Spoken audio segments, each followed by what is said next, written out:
I do not know why I woke up at that moment. Maybe it was the wind blowing through the crack in the door or the sound of quiet footsteps in the hallway. But then in the middle of the stillness of the night, I heard every word, every syllable like knives stabbing into my heart. "My dad is disgusting," said Michael, the voice of the same son I had raised with these calloused hands, and a lifetime of sacrifices. He said it in a low voice, but clear enough for me to understand everything. In the room next door, I heard his wife voice, a young woman voice, cold as ice. "Lower your voice, he is going to hear you. It does not matter, he does not even notice he is old." And then they both laughed, a dry laugh like dust. I remained motionless, not breathing, as if the slightest movement could break something inside my chest. I thought I had already gotten used to the silence of old age, but that night the silence was no longer peace, but an abyss. I closed my eyes, trying to pretend I had not heard anything, as if it had all been a dream. But no. Each of the words "he is disgusting" kept echoing clear, as if branded into my bones with fire. I opened my eyes and looked at the ceiling. The light from the hallway filtered under the door, creating a thin and trembling line of light. I saw my hand on my chest, thin with marked veins, and yet it weighed like a rock. I had endured many things in my life, hunger, poverty, the sleepless nights when my wife left, but I had never known a pain like this being a cause of disgust for my own son. I did not cry. At my 78 years, my tears seemed to have dried up. I just felt a lump in my throat, as if an invisible hand were squeezing it. I listened as their laughter faded until it disappeared. In the house, only the regular ticking of the clock remained, and my own breathing heavy, hoarse. I turned to look at the photograph on the nightstand, the photo of Linda, my wife who had left me too soon. I whispered in the dark. "Do you hear it?" Our son just said. "I disgust him." The wind blew through the curtains, making the photo vibrate slightly. I wondered if, had she still been alive, things would have been different. Maybe not, because sometimes, even if you give everything, people change. I stayed in bed until the sky began to clear. I could not sleep a wink. Every minute that passed was a small stab in my memories. I thought about the past years, about the little 5-year-old Michael running after me to the door, holding onto my shirt and saying, "Daddy, do not go." Where was that boy? I did not know. Maybe he had died a long time ago, buried next to the days I thought were happy. Outside, the birds start to sing. I got up, put on a jacket, and went to the kitchen to make coffee, like every morning. I kept my old habits, but inside, everything was different. When the water boiled, the steam hit my face, and I looked at my hands. They trembled slightly, not from age, but because I knew that from that moment on, nothing would ever be the same again. And I whispered low enough, so only I could hear myself. If a son feels disgust when looking at his father, maybe it is time for the father to look at himself. Before continuing, subscribe to the channel, and tell us where you are listening from in the comments below. My name is Arthur Robinson, 78 years old, born in a small town in West Texas, where the land is dry, the wind kicks up dust, and people learn to grow with their hands and not with words. My family was so poor that the wooden bed was the only thing that survived the leaks of every rainy season. I finished elementary school and left it because my father died young and my mother had to wash other people's clothes to feed 4 children. I started working in construction at 14 when they still called me Slim. I pushed wheelbarrows of sand mixed cement, learned to endure the heat and the pain.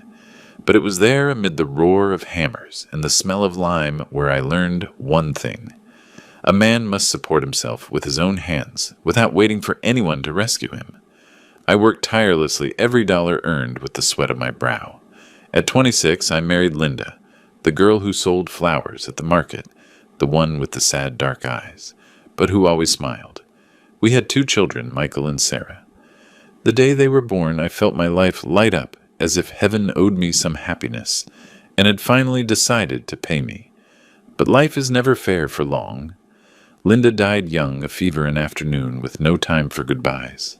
Standing by her bedside, watching my 2 little ones hug and cry, I understood that from that moment on, I would be father and mother at the same time. I was not rich, but I never let my children go hungry. I got up every day before dawn, made black coffee, ate a piece of dry toast, and went to the construction site. Coming back in the afternoon, no matter how tired I was, I tried to read them a few pages from some storybook. I do not remember all the nights I spent mending Michael clothes, or the times I stayed up taking care of Sarah when she had a fever. I only remember the smell of their hair, the scent of cheap soap, and a thank you daddy so low that only I could hear. That was what made me believe that all the effort was worth it. I felt proud seeing Michael go to a good college with a clean uniform and polished shoes. I bragged about him to my coworkers, telling them that he will be an engineer, not a bricklayer like me. I sold my only motorcycle to pay for his last year of college, and I still remember his graduation day. I was standing at the end of the row of seats, with my back soaked in sweat, but with a smile that would not fade. That was the day I believed all my sacrifices had been rewarded. And Sarah, my younger daughter, sweet, and of few words, so much like her mother. She always said, "Dad, you are the strongest man in the world."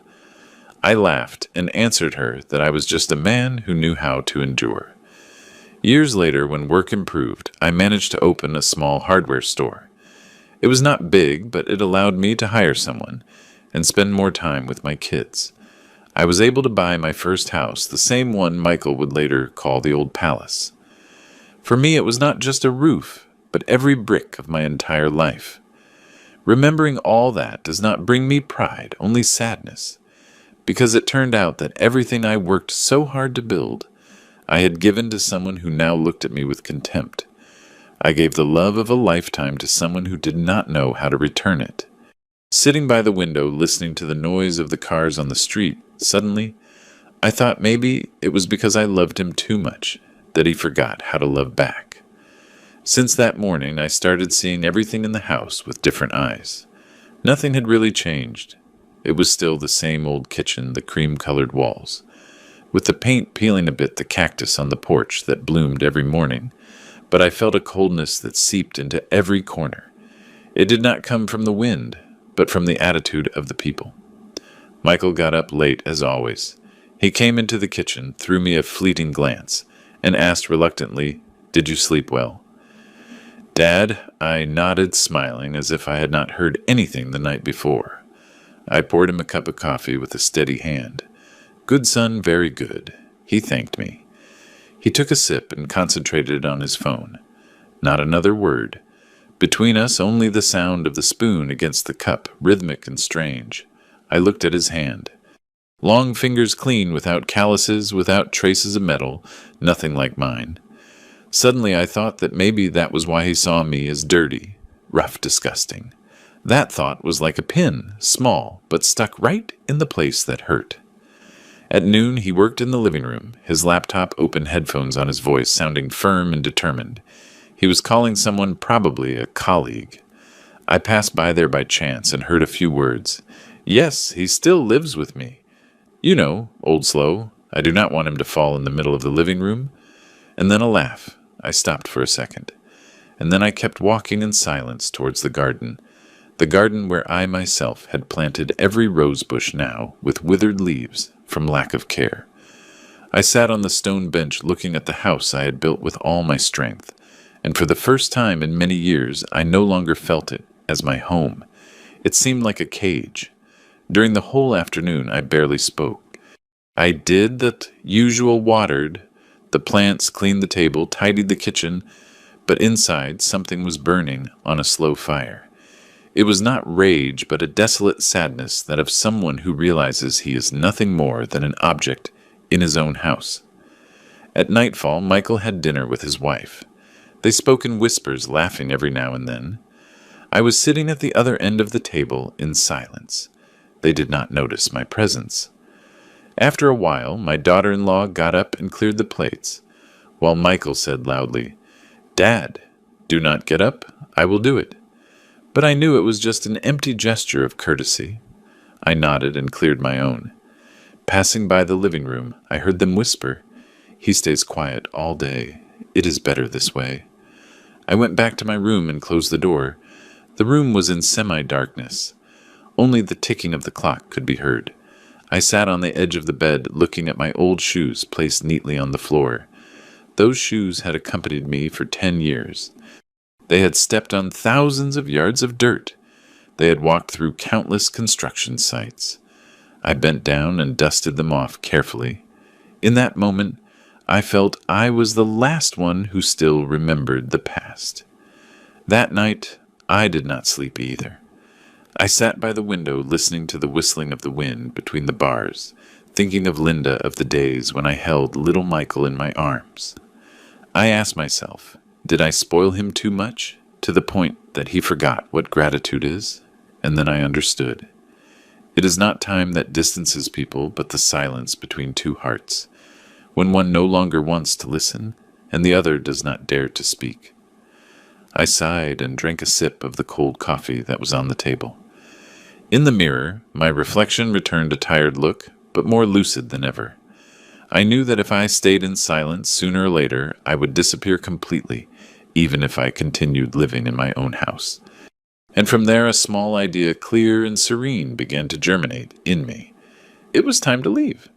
The next morning, I got up earlier than usual, an old habit. Make coffee, open the door so the wind comes in, listen to the city waking up. But this time the aroma of the coffee was not as intense as before, maybe because my heart had grown cold. I looked around the kitchen. Every object, every little corner I had bought it. This wooden table I built myself. That cabinet I painted with my own hands.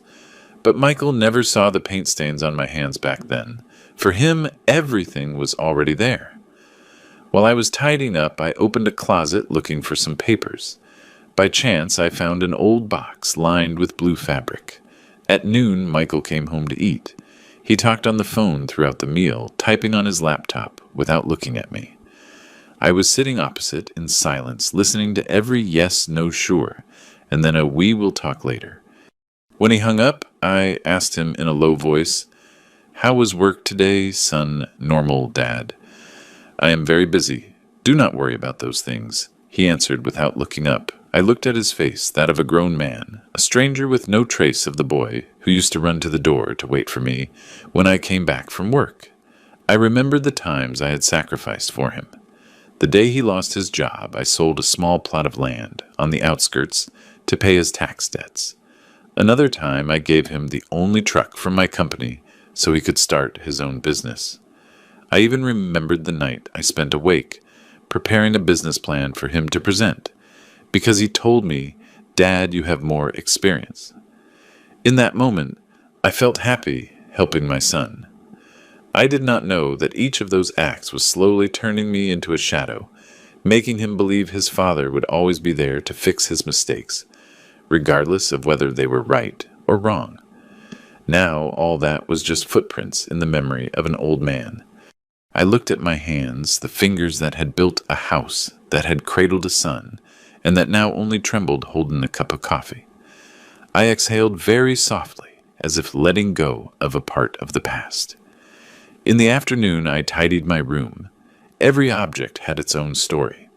The desk where Sarah wrote her diary, the pillow Linda had sewn.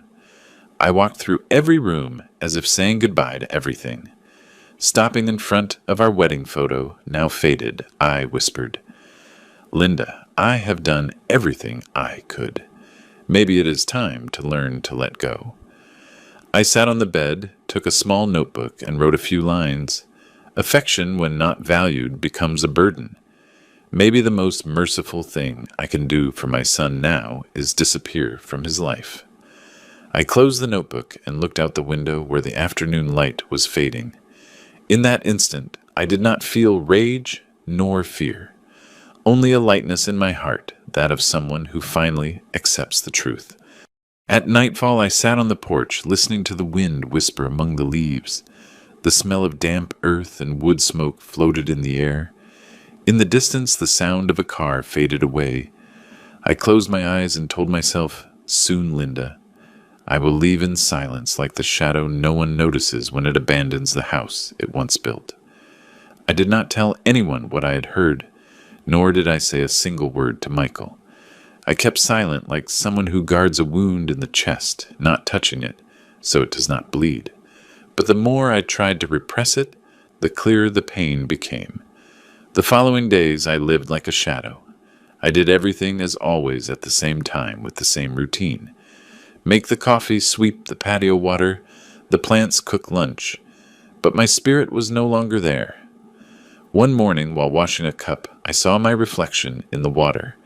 Gray hair, tired eyes, and behind me the spacious house I once dreamed of having.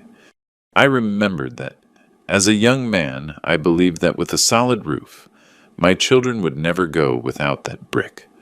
Walls would protect love. I was wrong. I forgot that a home is where there's affection. Otherwise, it is just 4 empty walls. That afternoon, Michael came back late. He walked into the house, talking on the phone with the cold look of a stranger. I greeted him, and he nodded without looking at me. I stood still, listening to his bedroom door close. In that instant, something inside me broke slightly without noise, like the crack in a mirror. And in that fissure I saw a truth with clarity. Love between a father and a son can die in silence. That night, I took the small notebook I always used to write down work things and opened a new page. I wrote, "When a son no longer needs his father, one should not force oneself to stay to remind him. When love becomes a burden, leaving is also a form of kindness." I closed the notebook, put it in a drawer, and sat in silence for a long time. The room was in semi-darkness. Only the wind flapping the curtains could be heard. I thought of Linda. Sometimes I still talked to her as if she were close. "Linda," I called her in a low voice, "I have done everything I could. I raised our son to be a good man, but he no longer sees me." In the dark, the photo on the table vibrated slightly, and the yellowish light illuminated her face as if she nodded. The next day I started gathering my few belongings, not because I wanted to run away, but because I needed to put my soul in order to be able to leave. I gathered some clothes, some papers, a photo of Linda, and my father's old watch. Just enough for an old man seeking to find his peace again. In the afternoon, when Michael left the house, I walked through every room. The house was lit up, but it lacked warmth. I touched the walls, the small cracks I myself had filled with putty, and I thought in silence, "Maybe it is time." I did not feel rage nor resentment, nor did I feel like a failure. I just perceived one simple thing. It was the moment to recover my dignity. When a father realizes his son looks at him with contempt, he should not cling to that love, because it is no longer love. That night I did not sleep. I sat on the porch contemplating the moonlight on the tiles. A soft breeze brought the smell of wet earth. I took a deep breath and felt a strange calm. There were no more tears, only a serene determination. Leaving this place not to flee, but to start over. I whispered to the void, "Linda, I am going. This time it is not for work, but because I need to live the rest of my life as a person, not as a shadow in my own house." The next morning, when the sun was barely peeking over the rooftops, I opened the window, letting the wind enter with the damp smell of earth and the jasmine from the porch. The house was strangely silent. Only the dripping of the coffee and the beating of my heart could be heard, rhythmic and heavy. I looked around, feeling like every object was watching me. The wooden chair I built with my hands, the old wardrobe, with the scratch Sarah made as a child, the stained wall I always promised to repaint. Everything breathed the past, but it no longer belonged to me. I poured coffee into a cup with a slight tremor in my hand. I thought about that night, about tomorrow, and everything that would come. Everything seemed already organized inside me, without haste, without fear. I have lived long enough to understand that the important decisions in life are usually born in silence. I took Linda's photo from the shelf. She was still smiling with the same kind look as always. I sat on a chair, placed the photo on my knees, and spoke to her in a low voice. "Linda, if you were here, maybe everything would be different. I am tired. I do not want to hate my son, but I do not know how to love him anymore. I gave him everything, and maybe That was what made him forget my worth. The wind from the patio moved the curtain gently, making the light dance on the photo frame. I felt Linda was listening to me in silence, as always, but in that silence there was empathy, not judgment. I still remembered clearly the day of her death. Michael was only 5, Sarah 3. I promised her before her altar that I would raise them to be good people. I kept my word, but I never imagined that at the end of my life, the only thing I did not manage to teach my son was to be grateful. That noon, I went to the bank. Leaving the bank, I walked back home. On the way, I passed the old hardware store where I was a customer for many years. The owner, a gray-haired old man, looked at me surprised. "Mr. Robinson, how long has it been?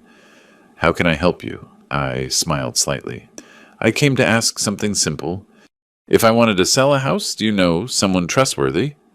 He nodded and wrote down the number of an older real estate agent, someone trustworthy. I thanked him, and with the paper in my hand, I went out to the street. The wind hit my face, but I felt lighter than ever. When I got home, Michael had not returned yet. I sat at the table, opened my notebook, and added a line. "It is not death that separates a father from a son, but indifference. When a father understands he is just an object in his house, he must find the door to leave on his own." I closed the notebook and put it in the drawer. In that moment, I did not feel like a loser, but like someone who had just woken up from a long dream. I got up and looked one more time at Linda photo. "You know, I am not leaving for revenge. I am leaving to preserve what remains human in me, before my son takes that away too."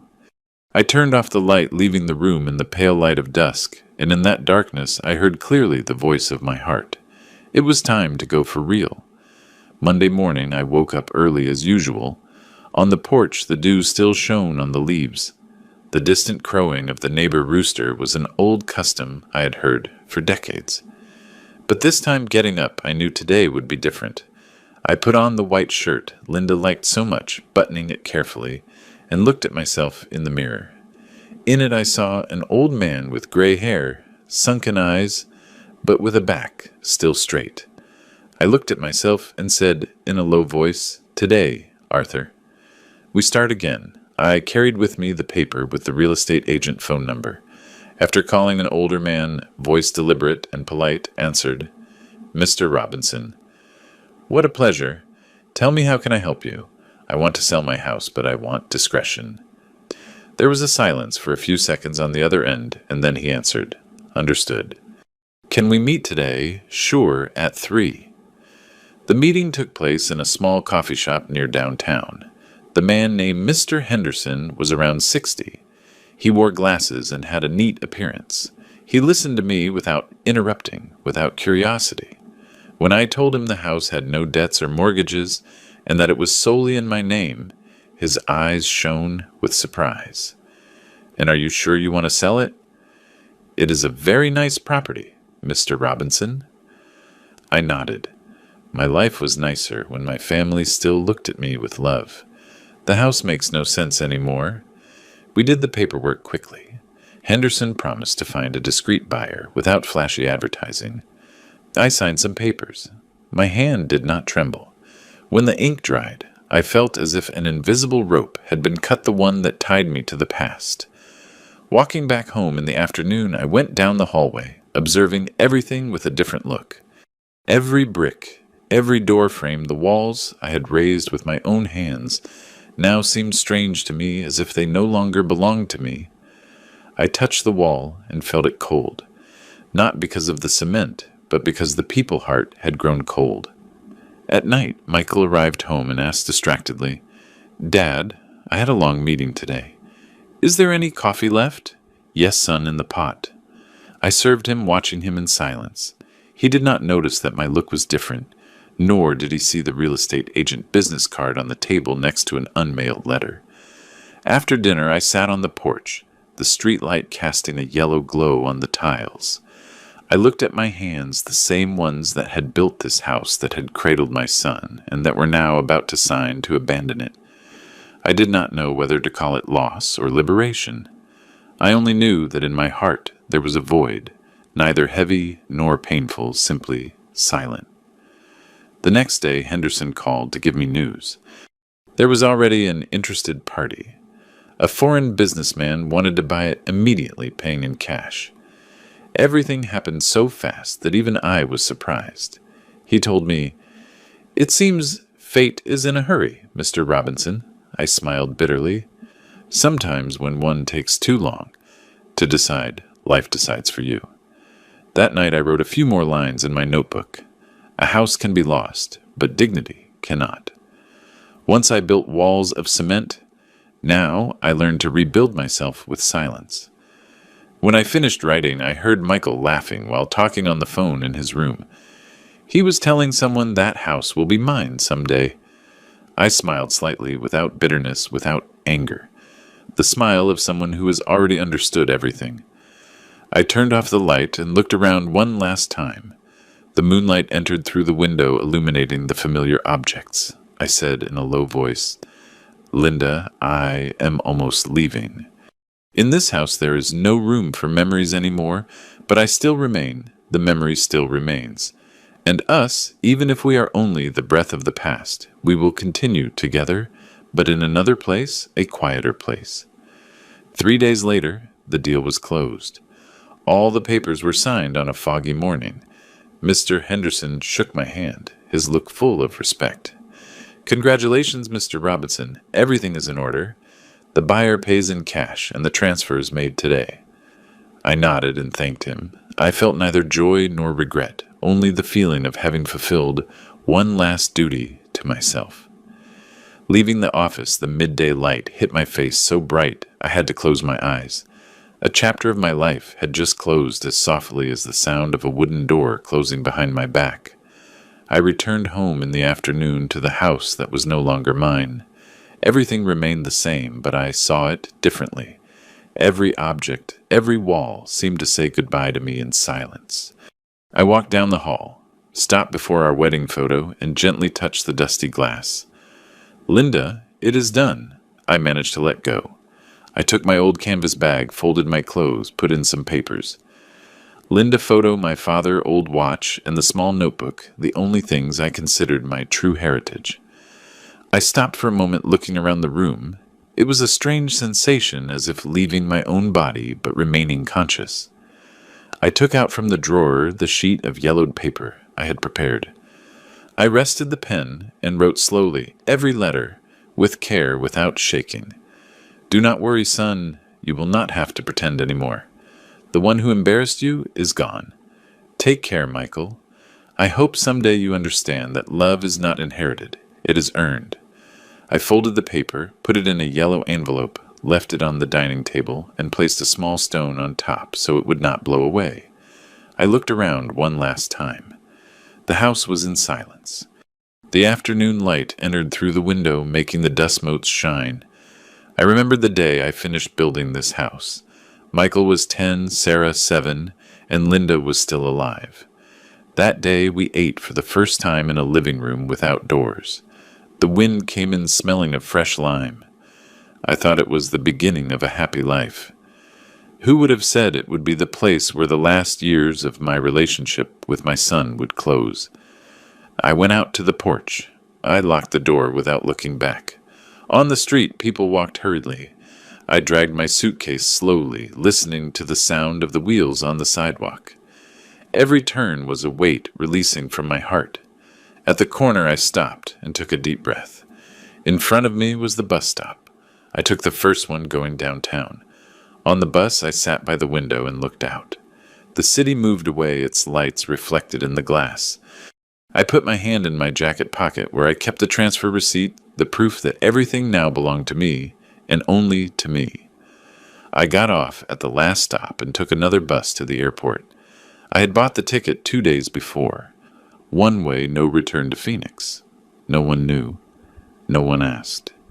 I sat in the waiting room watching people say goodbye with hurried hugs, while I only had my suitcase and a heart as light as a bird. When the plane took off, I looked out the window. The city became smaller and smaller until it disappeared. In that moment, I did not feel sadness, only a strange peace. As if for the first time in my life, I could breathe deeply. I closed my eyes softly and told myself, "Son, I am not leaving out of hate, but out of love, because there are loves that to keep them, you have to let them go." The flight landed in Phoenix at 9 at night, a strange city with a dry wind and smell of metal. I dragged my suitcase to a taxi and asked the driver to take me downtown. I did not have an exact address, I just knew that there were some small, cheap and quiet boarding houses there. We stopped in front of an old wooden sign with peeling paint, Hope Boarding House. The name seemed ironic to me, but maybe it was also a sign. I knocked on the door. An old woman of about 60 opened, looked me up and down, and then smiled kindly. "Looking for a room, sir? Yes, small, but quiet." She nodded and guided me down a narrow hallway. My room was on the first floor. It was small, with beige walls, a bed, a table, and a window that overlooked an alley. I left the suitcase on the floor and took a deep breath. For the first time in many years, I was in a place without memories. That night, I did not turn on the light. I lay down listening to the noise of the cars on the street, the distant barking of a dog. In my mind, I heard Michael's voice again. My dad disgusts me. His laugh, my daughter-in-law laugh. I thought I would feel pain, but no, only tiredness. I said in a low voice in the dark, "Linda, I did it. I left." The next morning I got up early, opened the window, and a cold, clear light flooded the room. I made coffee in a small electric coffee maker. The aroma of the coffee mixed with the morning breeze, reminding me of so many past years. I did not know how to start over at my age, but at least I knew I would no longer have to listen to the sighs of someone who considered me a burden. My first morning I walked around the neighborhood. Phoenix was bustling. People went to work, buses crowded together, but I felt a strange peace. No one knew who I was. No one called me old. No one looked at me with pity. I bought a coffee and sat on a park bench, watching the children play. A boy fell and burst out laughing. His father bent down to pick him up, wiped off the dust, and hugged him. I looked at them and smiled slightly. Maybe I looked like that too in the past. At noon I went back to the room and took out my phone. 17 missed calls, all from Michael. A text message. "Dad, where are you? I do not understand what you did. You sold the house. Why, I read it without answering." A moment later the phone vibrated again. Another message, this time with a harsher tone. "What did you do? Old man? Are you crazy?" And then another with a trembling voice as if he were scared. "Dad, please answer me. Let us talk." I left the phone on the table. My heart did not beat as fast as I thought. I just felt a void, as if those words had arrived too late, when there was nothing left in me to answer. I wrapped the phone in a towel, turned it off, and put it in the suitcase. I knew that if I listened one more time, my will would falter. At night, I walked around the boarding house. The streetlights dyed the street a pale yellow, and the smell of freshly baked bread floated in the air. I heard some old men laughing in a grocery store, the music of a small bar, and I realized that although I was alone, I was still alive. I still had breath, I still had legs, and I still had the right to choose peace for myself. Back in my room, I wrote a few lines in my notebook. "Son, you will call, you will get angry, you will cry, and then you will forget, and I will start over. Because sometimes to keep love, you have to learn to walk away from it." I put down the pen and looked at the ceiling where the dim light filtered through the small window. The noise of the cars on the street faded away. I closed my eyes softly, and in that instant I felt my heart at peace. That rare peace I had sought all my life, but could only find when I lost everything. The first days in Phoenix passed slowly, but without heaviness. Every morning I woke up when the sky was still misty. I made a cup of black coffee and sat by the window to watch the light flood the street. I listened to the street vendors shouting the screech of the bus brakes, the voices of children calling their mothers. Those sounds, seemingly trivial, made me feel alive, even if no one knew my name or waited for me at home. One afternoon, while I was sitting on the small patio of the boarding house, An old man sat next to me, leaning on an old wooden cane. He had a square face, a bright look, and a sparse gray beard. He seemed like someone who had lived a lot. He spoke with a deep and slow voice, that of someone used to conversing with time. New here, right? Yes. I just arrived a few days ago. I am George. I live in room 7. I smiled. Arthur. A pleasure, George. We talked like two strangers finding a bit of warmth in the middle of a cold city. The afternoon fell. We stayed there without saying anything else. The wind seeped through the cracks in the walls, bringing the smell of dampness from the approaching rain. In that silence, suddenly I felt my heart calm down. It had been a long time since I talked to someone without having to give explanations, without having to prove anything.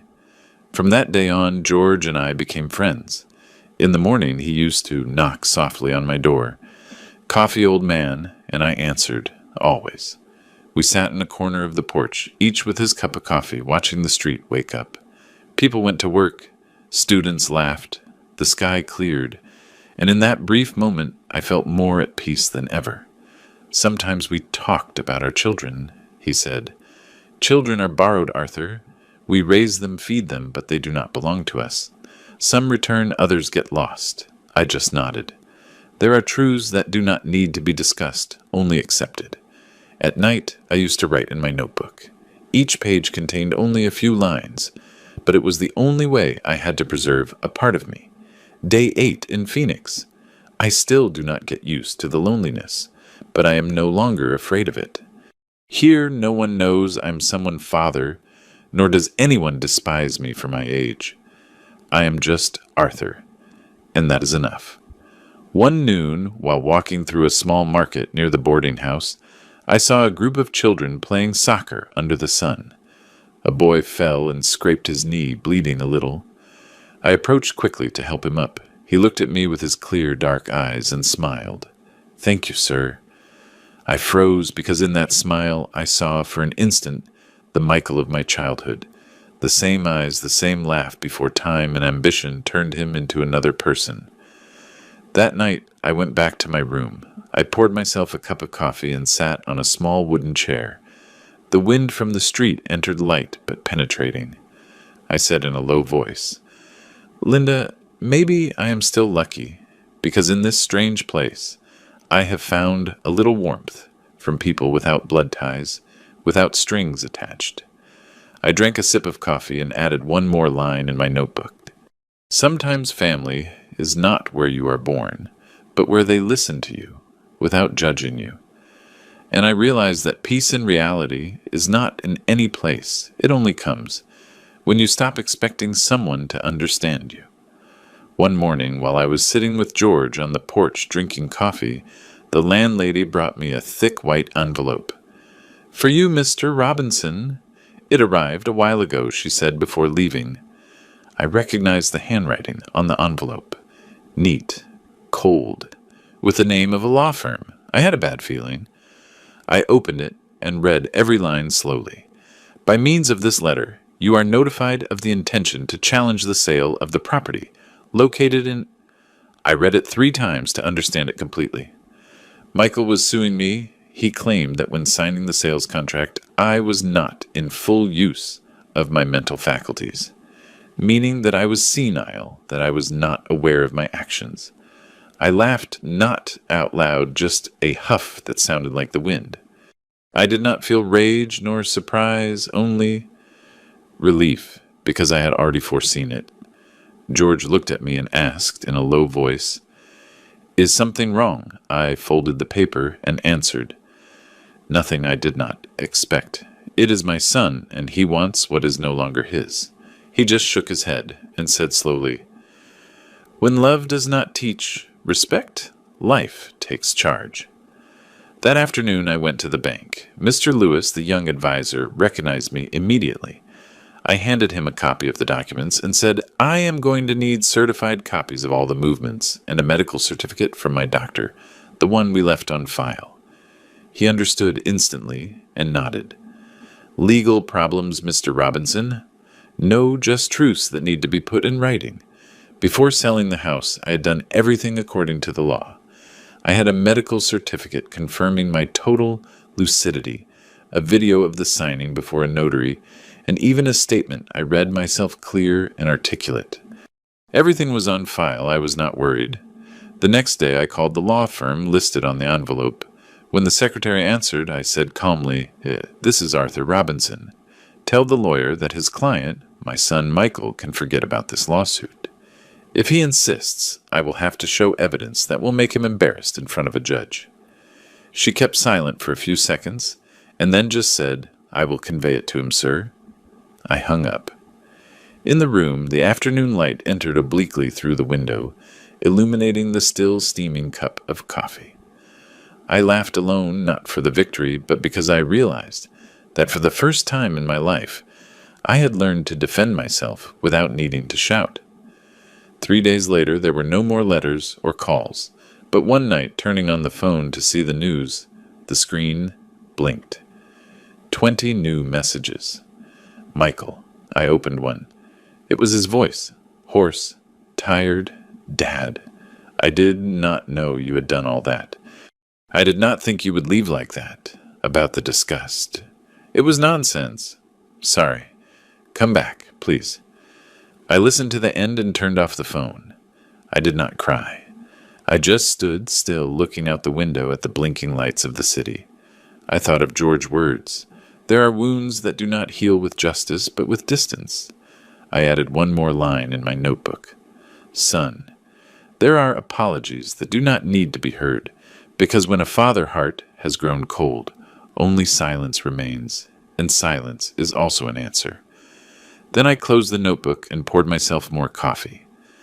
Outside, the night in Phoenix was so silent, you could hear the slight whisper of the wind on the rooftops.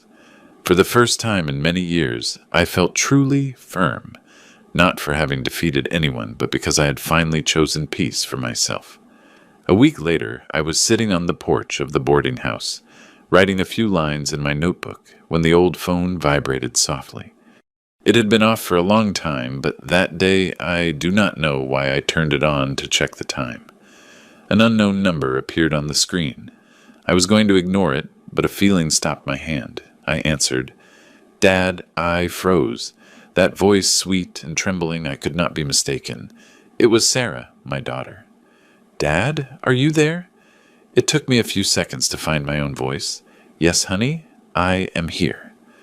There was a long silence between us, one of those silences that can only exist between two people who have been separated for a long time, but still love each other.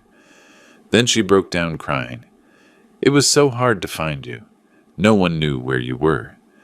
Michael did not want to say anything. He just told us you had sold the house and disappeared. I asked slowly with a calm voice. "And did he tell you why I did it?" "He said you had a crisis, that you were not well anymore." I smiled slightly. Of course, it is easier to say that than accept the truth. Sarah kept silent. Then she said with a broken voice, "Dad, I did not know anything, I swear. But I suspected. He has not been the same for a while. He became arrogant, cold. I know, honey. You do not have to explain it." I heard a sigh on the other end of the line, and in her voice I perceived something I had not heard in Michael for a long time. Sincerity. Sarah continued with a lower but firm tone.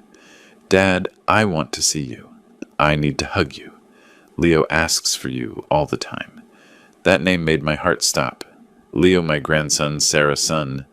I remembered he was born on a rainy day, and I held him in my arms, so small, smelling of milk. I hesitated. Part of me wanted to see my daughter again, but another feared everything would get complicated again. I was afraid of hearing more excuses, seeing looks of pity. But Sarah's voice softened me. "I am not asking you to come back, Dad. I just want to see you. Look you in the eyes and tell you, thank you for still being alive." I sighed. "All right, honey. But come alone." "Yes, Dad. I promise it will be just me." 3 days later, I waited for her at the bus stop near the boarding house. A taxi stopped. Sarah got out. She had not changed much, only her look was more mature. And there was something of Linda in her, a soft and silent sadness. When she saw me, she bit her lip and ran towards me. Dad, she hugged me tight. It was a long, trembling hug, as if she wanted to repair all the broken years. I said nothing. I just put my hand on her back and patted her. We sat in a small, nearby coffee shop. Sarah took a box of sweetbread out of her bag. I made it like the ones you liked. I smiled and tasted a piece. The sweet and spicy taste of cinnamon spread through my mouth, bringing with it distant memories. She told me many things. About her work, about Leo, about how she missed her mother, about the years she kept silent for fear of Michael. I listened, without blaming her. When she stopped, I told her, "Daughter, do not blame yourself. Everyone carries their story. Yours, at least, still has tenderness." She looked at me with damp eyes. "Dad, can I come see you more often?" I nodded, smiling. "Always, honey. This door, although humble, will always be open for you." That afternoon, when Sarah left, I stayed alone in my small room. On the table was the box of bread, half eaten. I cut a piece, drank a sip of coffee, and looked out the window. Outside, the sunset was falling, dyeing the sky a fiery red. I wrote in my notebook, "Sometimes love does not come from someone new, but returns through those you thought lost." Sarah has brought back Linda warmth, and maybe thanks to that, I will learn to love again without fear of being hurt. A week after our first meeting, Sarah called again. Her voice was light and enthusiastic, like a little girl. "Dad, Saturday, I am coming with someone who wants to meet you." I smiled, guessing immediately. "Leo." "Yes, he says he wants to see his Grandpa Arthur." Saturday morning, the sky was clear. I got up early, tidied the room, cleaned the table, and set 2 cups of coffee and a glass of milk. I do not know why, but my hands trembled a little, as if I were about to meet something I had lost a long time ago. When the taxi stopped in front of the boarding house, I went out. Sarah opened the car door, and a boy of about 8 poked his head out with bright dark eyes.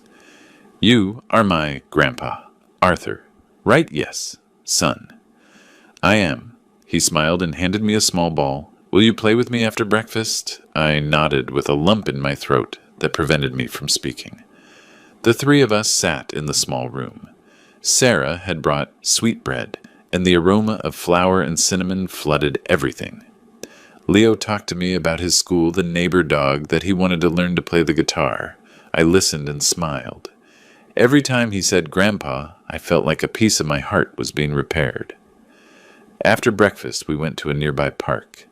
I sat on a stone bench watching him play soccer, laughing out loud. A soft breeze blew, lifting the dry leaves. In that moment, I remembered Michael when he was little. The same bright eyes, the same laugh. A shadow of sadness grazed me, but then I told myself, not all children grow up to forget love. Leo ran towards me and dropped down next to me, breathless. "Grandpa, Mom says you make the best coffee in the world." I burst out laughing. "It could be, but only when there is good company." He looked up, tilting his head. "And why didn't you live with us?" "Mom said you were traveling." I looked into his clear eyes. I could not lie to him, but I could not tell him the whole truth either. Sometimes adults also need to find their place, son. He stayed silent for a moment and then nodded. "And now you found it? I think so." He smiled and suddenly hugged me. A small, warm, and sincere hug.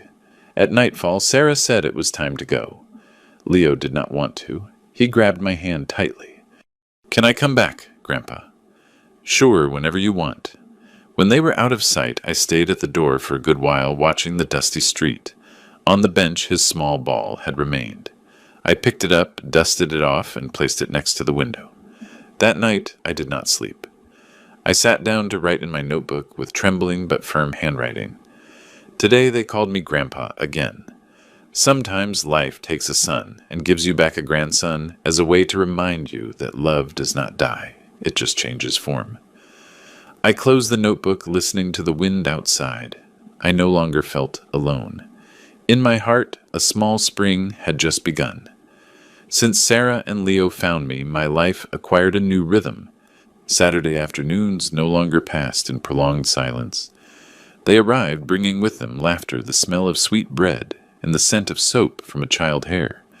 Leo used to run around the small patio, laughing out loud while I, sitting in a chair, watched mother and son as if I were seeing a part of my lost life return to me. One day, George suggested I go with him to the community center. He said they organized meetings for seniors. They played chess, told stories, shared life experiences.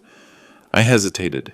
It had been a long time since I was in a crowd, and part of me still feared people would see an old man abandoned by a son. But George said, "Sometimes when you tell your story, you lend courage to another who still does not dare to speak."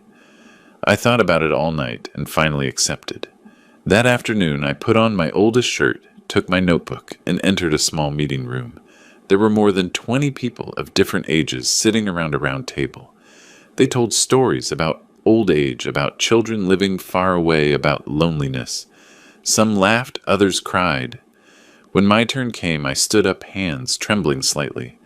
"My name is Arthur Robinson," I began with a hoarse voice, "and I sold my house because I heard my son say I disgust him."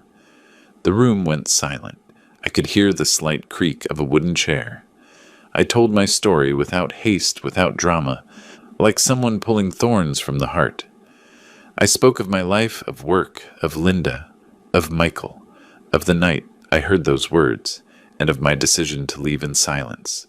With every sentence, I felt like the wind blew over an old wound, stinging, but at the same time drying it. When I finished, no one said anything. A tiny old woman with completely white hair got up, hugged me, and said in a low voice, "Thank you, Mr. Robinson. You said what many of us feel and keep quiet." And then the whole room applauded. It was not a loud applause, but soft, sincere. In that moment, I realized I was not alone. I was not the only one forgotten by his children. There were so many old people like me sitting in the darkness of their old houses, wishing someone would listen to them at least once. At night, coming back, I sat at the door and wrote in my notebook. Today I spoke with a trembling voice, but with my heart in my hand. I did not tell my story to get pity, but to remind those who keep silent that loving is not enduring, and that respect is the only debt children should never forget. I closed the notebook, listening to the distant sound of cars on the street. My heart did not weigh so much anymore. I knew I had done the right thing, not confronting my son, but standing up for myself. That night, the wind on the porch blew as soft as Linda's hand caressing my hair. I smiled, drank a sip of coffee, and thought, maybe I have finally learned to speak without needing to shout. And in the whisper of the wind, I seemed to hear an answer. That is how a heart heals Arthur, speaking with dignity. Time passed, and Phoenix became little by little my home. I acquired the habit of going in the morning to the market to buy bread in the afternoon, having coffee with George, and at night writing a few lines in my notebook before sleeping. Weekends, Sarah and Leo came to visit, bringing with them laughter, smell of cinnamon, and simple happiness. I thought my life had finally found peace, but life rarely remains silent for long. One afternoon, Sarah came alone. As soon as she entered, I saw the heaviness in her face. She left her bag on the table and sat in silence for a moment. "Dad, I have to tell you something, but promise me you will not get angry." I nodded slightly. "Tell me, honey." She took a deep breath. "It is Michael. He is bad. Very bad. They fired him from work." I kept silent. Sarah continued with a slow voice. "There was an audit. They found strange movements. He denies it, but everyone knows it was him. He is desperate." I looked out the window. The last light of day illuminated my hands, which trembled not from fear, but from pity. Pity for a son who did not know how to stop in time, I asked in a low voice.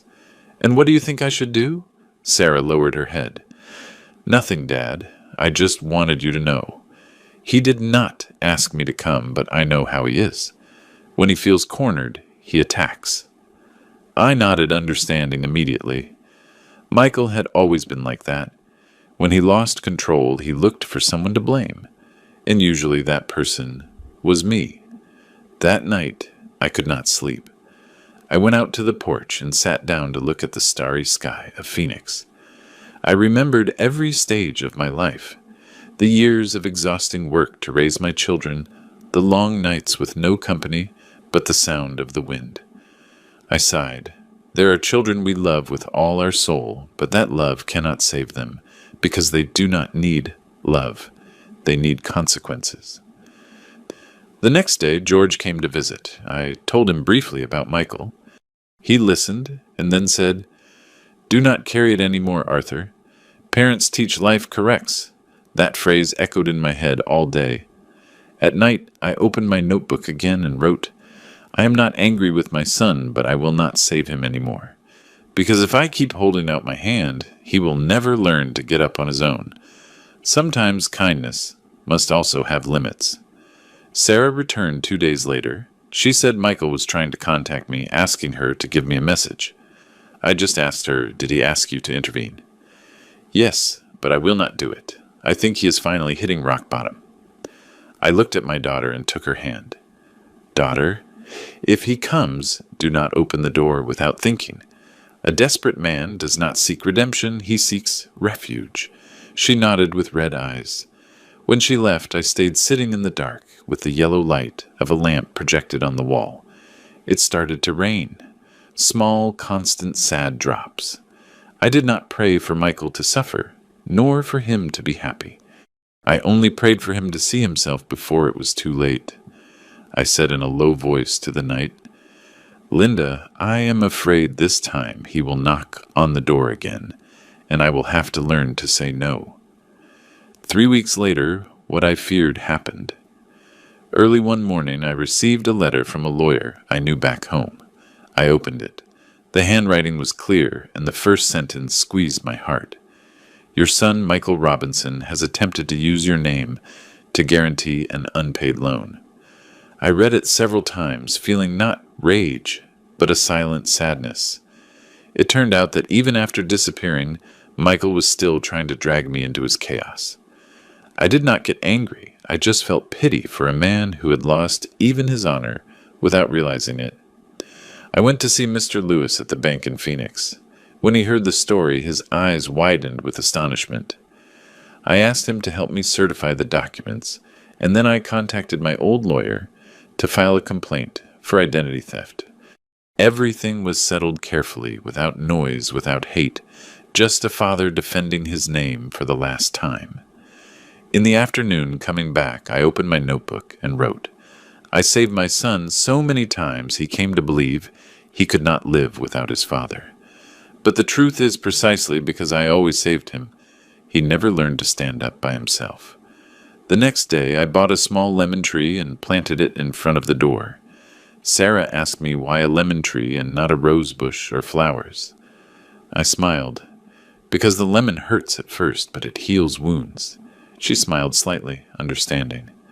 I looked at the little tree. The wind moved its thin branches, its green leaves trembled. I whispered, "Every person must bloom for themselves, no matter how hard the season." That night, I kept writing. No one escapes the consequences of their own acts. But if we keep our heart serene, the consequences of others no longer have the power to hurt us. And when the night breeze entered through the window, I smiled slightly. I had learned something that took me 78 years to understand. Forgiving does not mean forgetting, but not allowing pain to control you. Another morning, Sarah knocked on the door, holding a brown envelope. "Dad, this arrived from the prison." I looked at my daughter, and then at the envelope. On it was clearly written the sender name, Michael Robinson. I kept silent a few seconds before opening it. Inside was a folded sheet of paper. The handwriting was shaky but familiar. "Dad, I have no way to justify what I did, what I said. I failed you. I humiliated you. And the worst, I never stopped to think if you were okay. The disgust I spoke of was not for you, it was for me. I do not expect you to forgive me. I just wanted to tell you I understood. Late, but I understood." I finished reading. I folded the letter and did not cry. I just looked out the window where the first light of morning illuminated the small lemon tree on the porch. The leaves moved gently, and a drop of dew fell to the earth. I knew they were not my tears, but the tears of life falling just when they should fall. That night, I wrote in my notebook, "Forgiving does not always mean opening the door again. There are people you can only forgive from a distance, so they find themselves again in the dark." I kept Michael's letter in a drawer under Linda photo. See, he finally understood. Late, but understanding is better than nothing, and I felt my heart a little lighter, not from happiness, but because the end had taken shape. After all, I started thinking about the future, not mine, but Leo. I called Sarah and told her clearly, "Daughter, I want to open a college fund for the boy." She opened her eyes wide. "Really, Dad?" "Yes, I will not put it in your name or mine. It will be legal with a financial guardian, untouchable until he is 18. Sarah had teary eyes. "And if Michael finds out," I smiled slightly, "let him find out. I do not owe him explanations. I only owe the boy something better than silence." I went to the bank and did the paperwork. Every signature I traced with security, as if affirming before life that I still had the right to create something good. That night coming back, I took out my notebook and wrote, "Once I built a house for my son, now I build a future for my grandson. A roof can be sold, but an example of a dignified life remains forever." Leo came to visit the next afternoon. He saw me taking care of the lemon tree and ran to help me water it. He looked up with a pure smile. "Grandpa, the lemon smells good." I ruffled his hair and said in a low voice, "Yes, son, it smells like new life." When Sarah and my grandson left, I stayed on the porch, contemplating the lemon trees shining under the sun. The wind brought a soft citrus aroma. I said, in a low voice to myself, "Linda, I have done everything I could. Maybe this is the way a father loves stopping saving his son to sow hope in his grandson." Then I wrote the last line of that day. "What is withered, let it fall. What is still green, let it grow." And I finally have learned to love without needing to hold on. One afternoon at the beginning of the rainy season, who knocked on my door was not Sarah nor George, but Michael's mother, the woman I had separated from decades ago. She was older than I remembered, with graying hair and an air of suffering. She did not look me directly in the eyes, just said, in a low voice, "I come on behalf of Michael." I invited her in and made coffee. The steam rose in the middle of a dense silence. After a while, she took a folded paper out of her bag. "He asked me to give this to you. He is in a shelter in another state. He says he changed." I took the paper. I recognized the familiar handwriting and opened it carefully. "Dad, this time, I am not writing to ask for anything. I just wanted to tell you. I understood. Late, but I understood. I became the man I swore I would never be. And the worst I was, that with you. Today I know I no longer have the right to be in your life. But I want you to know that everything you taught me finally caught up with me. Wherever you are, I wish you peace. Thank you, Michael." I folded the paper, but this time I did not put it in the drawer. I left it on the table next to the cooling cup of coffee and looked towards the porch. The rain began to fall soft, constant, as if someone were reciting a poem in my heart. I did not know if Michael had really changed or if he only said it to get forgiveness. But that no longer mattered, because for the first time in each of his words, I did not see the shadow of arrogance, only his true self, tired, regretful, and naked. I said in a low voice, "Linda, do you hear it? He has finally learned to say sorry." A lightning bolt lit up the sky, reflecting on the photo on the wall. I drank a sip of coffee, and the bitter taste turned sweet. Maybe it was not because of the sugar, but because my heart had softened. I wrote in my notebook, "When the person who hurt you bows down, you do not need to step on them to win. It is enough to smile and let go. That is the answer of an adult before life." At night, I lit a small candle and placed it next to the letter. I did not pray, I just closed my eyes and whispered, "Your path is no longer parallel to mine, son, but I hope it leads you to a place where you learn what I forgot to teach you gratitude." I let the candle burn until it consumed itself. As the light faded, I felt the past, the resentment, and the pain dissolve with the smoke. 2 years have passed since I left my old town. Phoenix has become the home of the rest of my life. The small room I rented is now mine. I bought it with part of the money left from the sale of my old house. I painted the walls myself. I planted more flowers. I built a low wooden fence and hung a double hammock under the lemon tree, which is now in bloom. In the morning, I wake up with the sunrise. I make coffee, listen to the birds singing, and my heart is as light as the wind. I do not need much, just a calm breath and a new day to live. Sarah keeps coming to visit me every week with Leo. The boy is already 10. He is taller, he is smart and polite. He helps me sweep the patio, pick up the fallen lemons, and then sits to listen to my old stories. One day he asked me, "Grandpa, why do you never get angry with my dad?" I smiled and looked at the blue sky. Because I learned that anger does not correct it, only tires the soul. He nodded as if he understood. In the afternoons, Sarah and I drink coffee and talk about her work, about the small bakery that little by little is prospering. She smiles more. Her look is no longer as sad as the first day we met again. I look at my daughter, and a silent calm floods my heart. I lost a son, but life gave me back 2 beautiful souls, Sarah and Leo. One day, while the sunset was falling, I sat in the hammock and wrote the last lines in my old notebook. I used to think justice was making whoever hurt you suffer double. Now I understand that true justice is living in peace, without that person having the power to hurt you anymore. I closed the notebook and left it next to my cup of coffee. The wind brought the aroma of the lemon blossoms, I said in a low voice, as if someone were listening to me. Linda, I am finally home. Not in a house of bricks, but in the house of my own heart.